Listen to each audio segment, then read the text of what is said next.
E-beans. Go. Sounds like a little spaceship.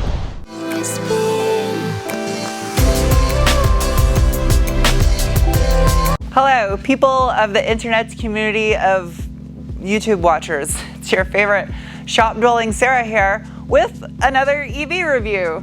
Today I have the 2022 Kia EV6 Wind. Yes, this thing's got wind in the name of it. I thought it's so fun. Anyway, today we're gonna get this thing up on the lift. We're gonna see how this thing is constructed, nerd out over the tech specs some, and then take it out for a rep and see what it can do. Anyway, let's get this thing up.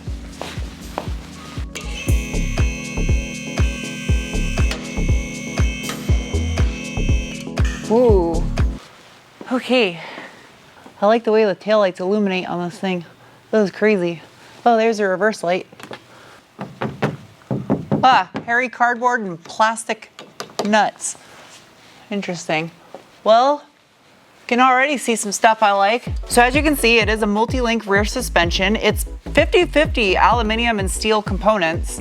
And it's really neat how the spring sits into this lower link right here. It's got this little plastic lock collar surrounded by rubber that goes into it. This rear facing link right here, while it is steel, it's fully boxed all the way around. Oh, there's the electric motor. That's pretty big. So you look up inside here, and there is your rear AC motor. That thing is massive. The axles going into it aren't really that big around. I mean, it's like about as big around as a gorilla's thumb. Also, this upper link right here is completely boxed all the way around. Ease of maintenance wise, you have a bunch of little plastic pop clips that come off right here, and then this rear lower panel is removable, and then this hairy cardboard stuff is held in with plastic nuts. If you look over here on the passenger side, you can see the rear subframe. It's all steel in construction. As far as the rear anti-sway bar goes, it measures in at approximately 18 millimeter. Whoa, check that out. This battery was built in 11 of 24. This car's from the future. Neat. The Kia EV6 rides on Hyundai's eGMP chassis, which is also shared with the Ioniq 5. And because this one is the Wind model, you get a larger battery pack at 77.4 kilowatt hours and a total range of estimated 310 miles. Now, because this one is a rear-wheel drive model with a single motor, it's a little bit lighter. It weighs in at 4,398 pounds. Are you soft? Oh, you're really soft. I bet you they never thought anyone would pet this when they designed it.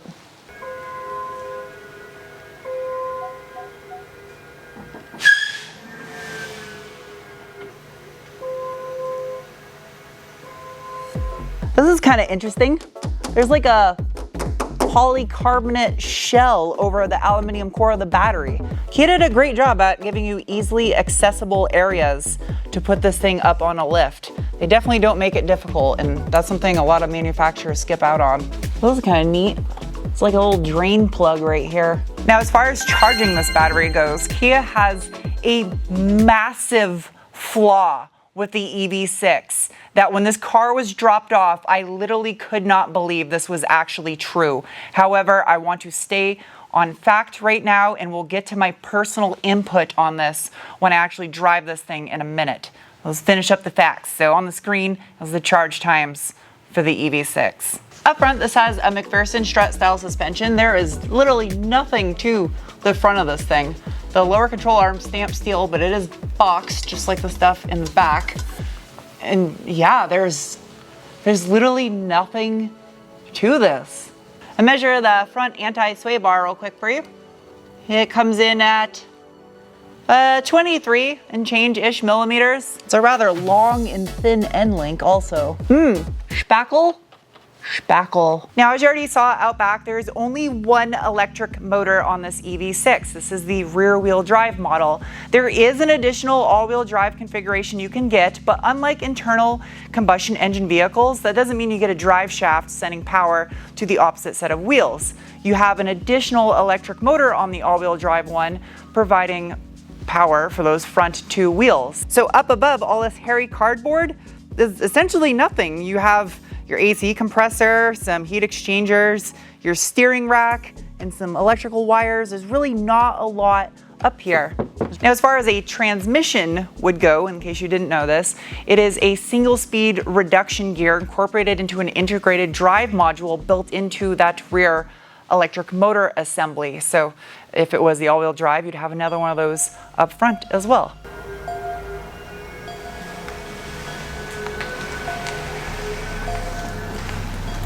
It's time for the braking test. Everybody behind me? Ready? Ooh, geez! Woo! Woo!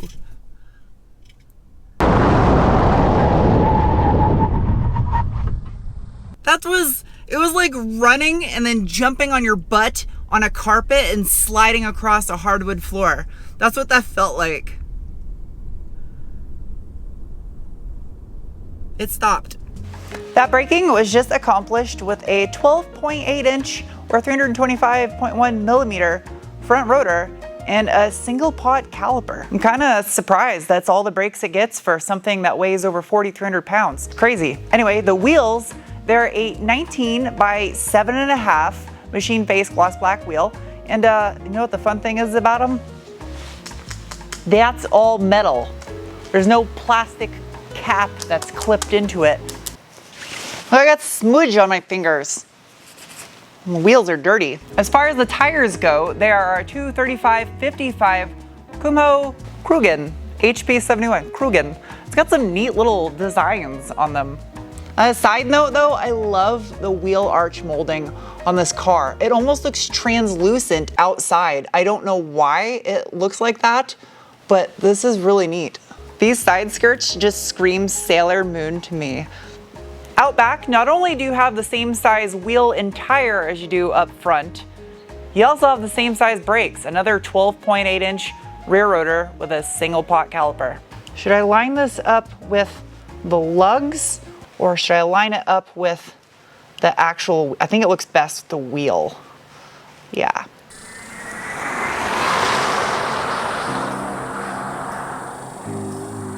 In the name of science, I am now gonna give this thing the E-Beans bolstering test. No. Oops. There is no bolstering to these seats whatsoever. They are vented and heatilated though. Heated and ventilated. And start. Drive modes, I have a little, I don't know what you'd call that, a shape on the steering wheel that you can depress, and that makes it really sad. It goes from eco to normal to sport. Oh, that's kind of cool. When you put it in sport mode, it gives you a torque percentage gauge at the very bottom. The two paddles behind the steering wheel are to increase or decrease the regeneration cycle. So if you put it in the maximum cycle, it says I pedal, which is essentially a one pedal driving mode. And you can also hold it down for snow. This one being the rear wheel drive wind, you'd be able to do snow nuts. Electric snow nuts. I'm gonna shut up now and just give this thing the beans. I'm also going to turn off my traction control.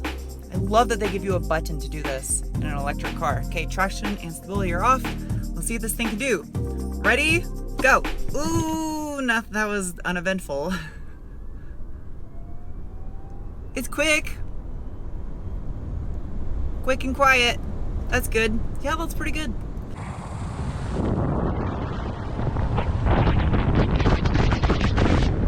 No big shove off the line though, like I was hoping for. Turn off traction control didn't do anything either. Oh geez. Oh, that's a cool hood how that opens. It's kind of like a Mini Cooper.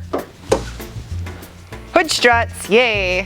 And it's all painted underneath here. That's nice, it looks like a golf ball. Underneath the front cover of this EV6 is some stuff that has nothing to do with what I'm about to say. Now, there are 3 power levels of the EV6. There's a base model at 167 horsepower and 258 pound-feet of torque. And then there's this Wind model with a single rear-mounted permanent magnetic AC synchronous motor that produces 225 horsepower at mathematical equation RPM and 258 pound-feet of torque at 0 RPM. Yes, that's the same amount of torque as the base model because this one has a larger battery pack.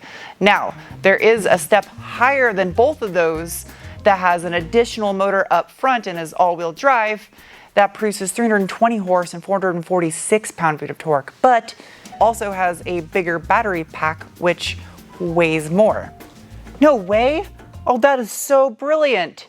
That's cool. It's a little microscopic storage area with a light. Open, open how? Open, open. Okay, so slide this way. Ah, open. Okay, open. Check that out. There's your steering rack down there and a bunch of controllers and packs. Looks like an AC compressor down there. And then your cabin air filter, I'd imagine, is right behind that door. Okay, and that just slides back into its little home. I like that it's got a light inside there. That's a cute attention to detail. And the fact that this is on hinges, that's nice. Washer fluid reservoir, and then coolant expansion tank right there. Very easy access to change your light bulbs. And then your traditional DC battery right here for accessories and whatnot. I guess if you have the dual motor, you would lose this little guy up here. You know, compared to some of the other EVs I reviewed, I feel like there actually is a slight bit of emphasis in this being maintainable by the end user, whoever buys the car, not just dealer maintained. So yeah, this is cool.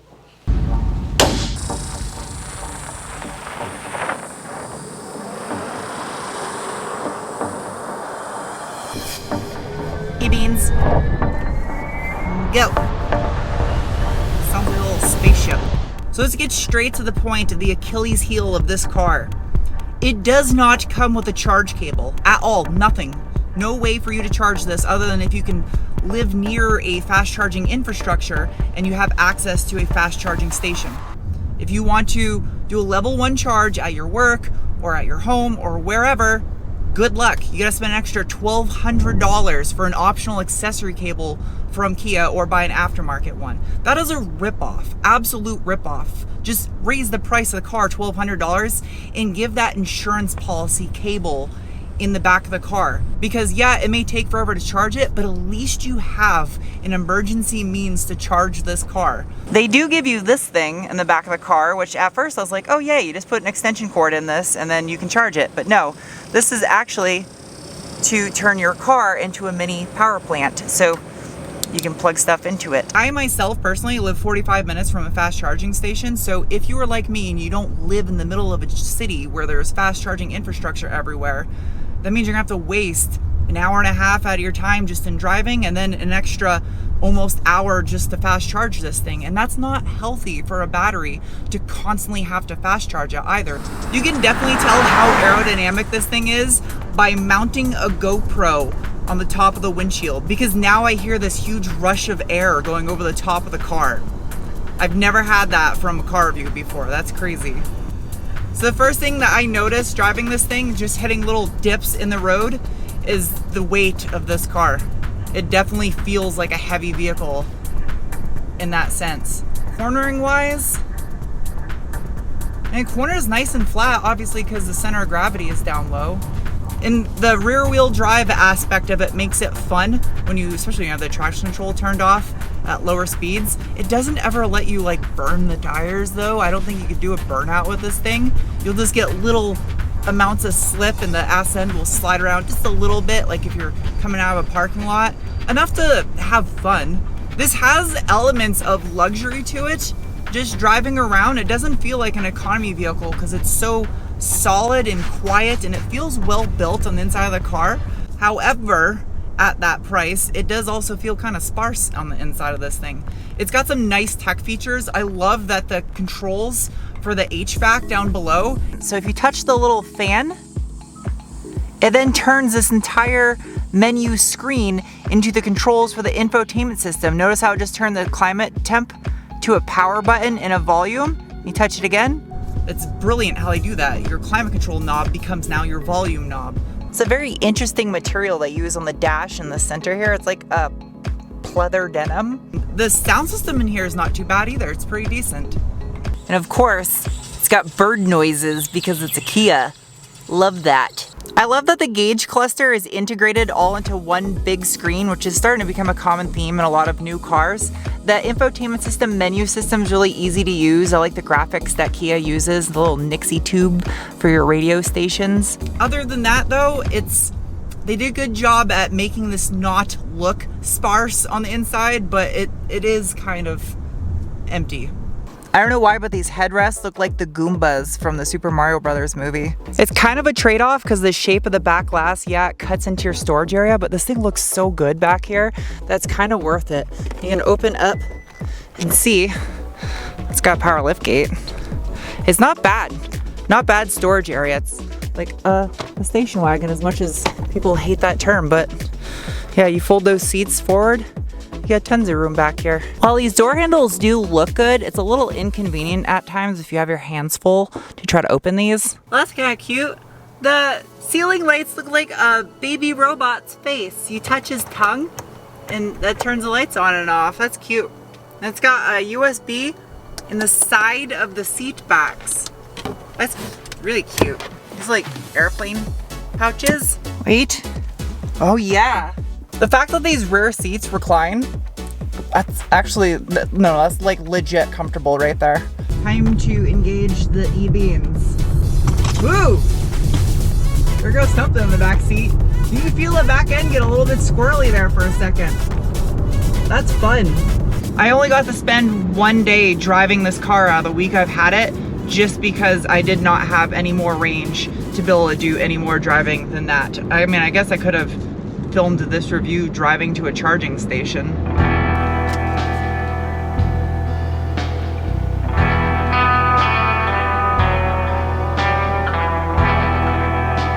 As far as efficiency goes, it's rated in miles per gallon E, but I'm gonna give you on the screen also something that makes a lot more sense and start forgetting about an equivalent of a mile per gallon, because there's no such thing as a gallon of electricity. I guess if you put like electric eels in a bucket, then maybe.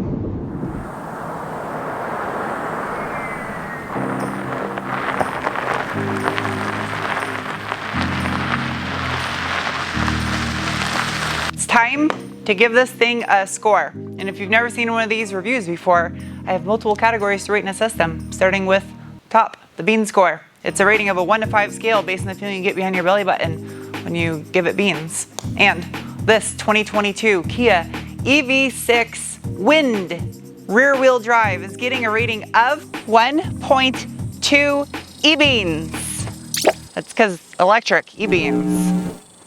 Okay, back to you, Garage Sarah. Next is the cookie score. It's an assessment of what you get for what you spend. And this Wind, as it is equipped, is getting a rating of negative 1196.5 cookies. I had to charge you back, Kia, for the price that you charge for a level 1 charge cable. You didn't think you were gonna get away with that, did you? Because that's like selling an internal combustion engine vehicle without a fuel filler neck. Yeah, sure, it's got a gas tank, but putting fuel in it would be a real pain in the ass without one, wouldn't it? Next is the wrench score. It's assessment on a 1 to 5 scale based on how difficult something would be to maintain and work on. And this is where electric cars shine, in my feeling. So this EV6 rear wheel drive is getting a rating of 3.7 wrenches. I like the fact that it's the rear wheel drive model. It makes it a little bit more simple. And it's just a simple vehicle in general. It's very airy and accessible, and electric cars in general, if you understand how to correctly work on them and maintain them safely, are great as far as a technician standpoint.